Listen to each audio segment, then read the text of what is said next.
Gana dažnai manęs teiraujamasi apie kompensuojamo protezavimo tvarką ir nuo 2021 metų sausio 1 dienos įsigaliojusius atnaujinimus. Pirmiausia, apie tai, kam priklauso dantų protezavimas iš privalomojo sveikatos draudimo fondo biudžeto. Tai yra 4 privalomojo sveikatos draudimo apdraustų asmenų grupės. Asmenys sulaukę pensinio amžiaus, asmenys, kurie yra pripažinti nedarbingais arba iš dalies darbingais, vaikai, asmenys, kuriems buvo taikytas gydymas dėl burnos, veido ir žandikaulių srities onkologinės ligos.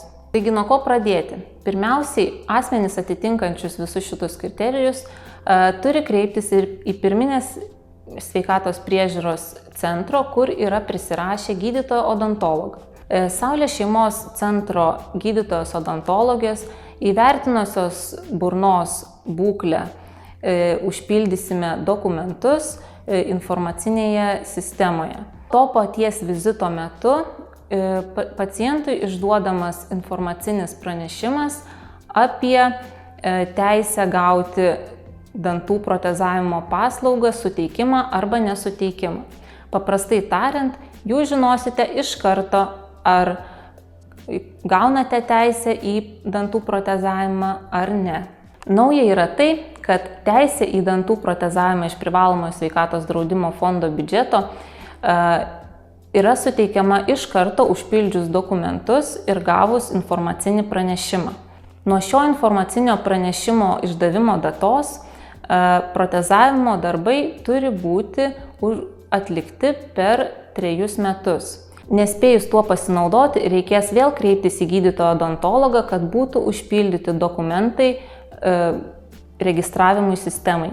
Atkreipiu dėmesį į tai, kad dantų protezavimui iš privalomo sveikatos fondo biudžeto yra skiriama maksimali kompensuojamoji suma.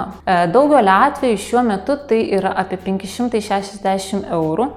Ta kompensacija gali būti ir mažesnė, ir didesnė.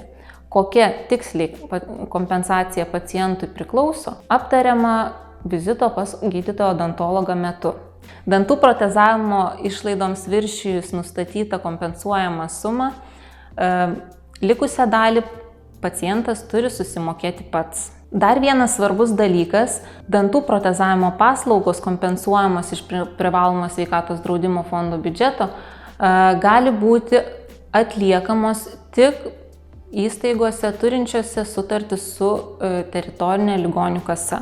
Iš karto noriu pasakyti, kad Saulės šeimos medicinos centras šias sutartis yra sudaręs ir mes atliekame dantų protezavimą iš privalomo sveikatos draudimo fondo biudžeto ne tik mūsų pacientams, bet ir pacientams, kurie yra prisirašę kitose gydymo įstaigose.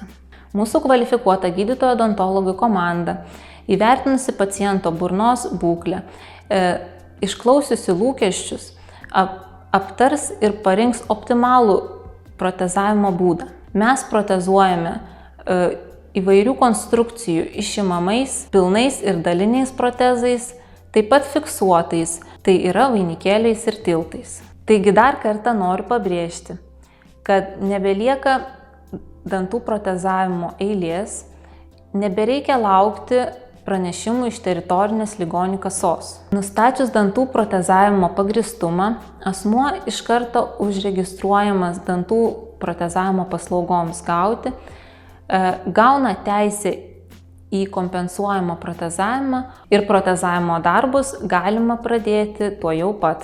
Lauksime jūsų Saulės šeimos medicinos centre.